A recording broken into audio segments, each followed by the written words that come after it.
people are in. Challenges of money. I have those too. Challenges of money. I don't have enough money. You can never get enough money.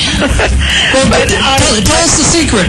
Amy Moore is joining us for the first time as a guest host. She's trying to get enough money to get another car. Now, what is it? Is it the attitude that you picture that you already have the car? Well, there's a lot more than that, but that's a good beginning. Yeah.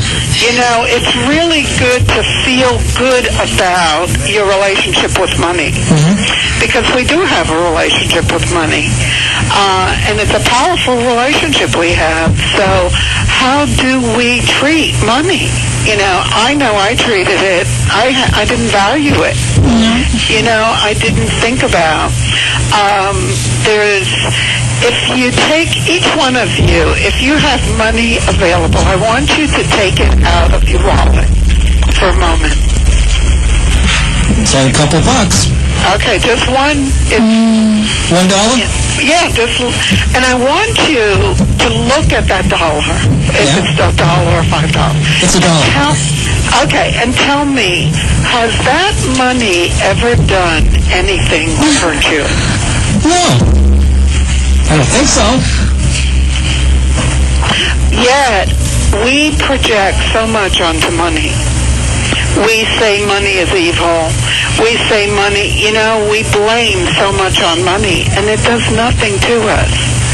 It's what's underneath that we project onto money then becomes money for us. The unhealthy relationships, the things that we didn't learn from our parents about money, because money was a big secret, the lack of education we had because money was a secret, so we didn't get that. And sometimes women more than men weren't allowed to even think about how do you handle money, how do you manage money, what do you do with money? How do you invest in money? So there's a lot of energy, and because money is what? What is it called?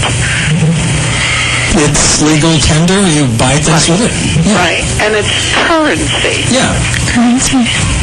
So money is currency, and currency what?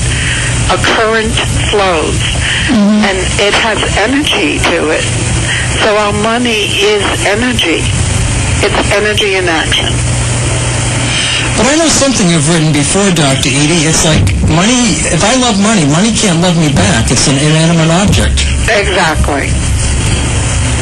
Yeah. So it's just there to help other people and... That's right, to do so much good, And I think that's what's shifting for us now, is our whole perspective and the way we see money, what we do with it, how we handle it, how, like any wonderful relationship we have to have that same kind of relationship with money. So, if you think about our relationships on a whole, and they stink, And the relationship with money stinks. Yeah. I tend to blow it. Why do I blow money? Well, do you value it? I guess not. Yeah.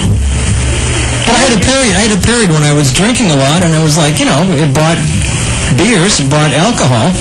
And it's an interesting word that you use. I tend to blow money. Yeah. So it doesn't really have any kind of significance. It doesn't mean anything to you. Just blow it away. Yeah. Away from you. Right. Not attracted. And it's all about what's been a theme that runs through this show, which is a book called The Secret, which most women have read, and The Law of Attraction. Right. And we tend to attract things, good or bad, right? Well, we tend to attract things, whether positive or negative in our lives. And that's the secret to the secret. That, many have talked about the secret, and people have manifested wonderful, wonderful things. And then a lot of people wonder why they don't. And it's because of the way we think and feel about things that makes the difference. but the feeling part is so significant.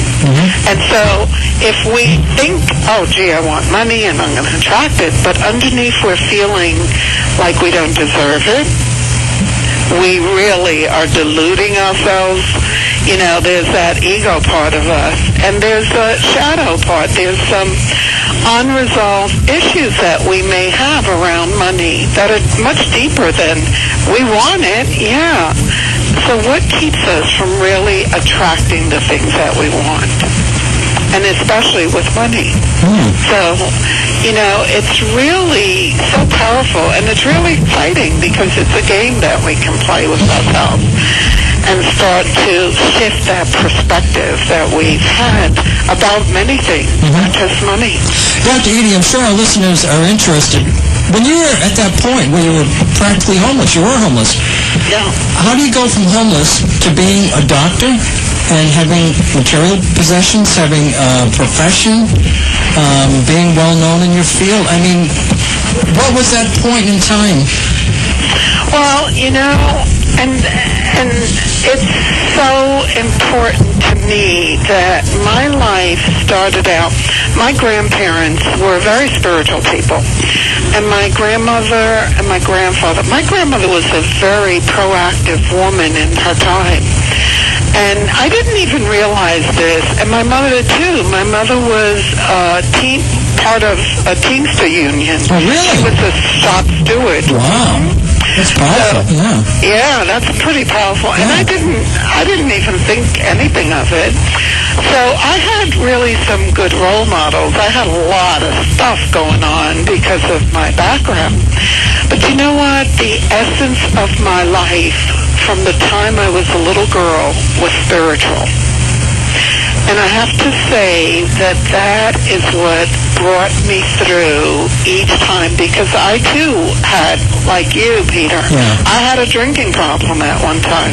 So, you know, and that goes hand in hand with food and money, you know, all the three evils. Food, money, and alcohol. Boy, that's... Yeah. That's a chunk out of your pocket. Yeah, so I was really challenged, but the challenge was to grow through each of these stages of my life. So I went to therapy, and I went to therapy for many years, and I was in 12-step program. You know, everything I could do, there was something in me that knew different. And I had to find vehicles for that difference. You know, reading, I did a lot of reading. Yeah, that's important. We were talking about that. We were at a lunch with Elijah that he invited us to, and we were all saying how reading is so important. That standing in front of a TV, sitting in front of a TV, it's flashing an image at you, it's hypnotizing you. But reading, you know, I read somewhere that during the next 5 years, the people you associate with and the books you read are going to form what you become. And that's it. Stimulate your brain. Sure. Keeps you going. So, you know, the essence of my life has been about hope and moving forward. And I guess there was that part of me, my ego, I wanted to overcome, which was pretty good. It helped me to get on the other side of what I needed to get on. But there was always that inner prompting, that higher aspect of myself that knew I was okay. I was going to be okay. I was going to do okay. And I always wanted, even as a little girl, I can remember always wanting to help, always wanting to teach, and I was naturally a teacher. The foster home that I lived in for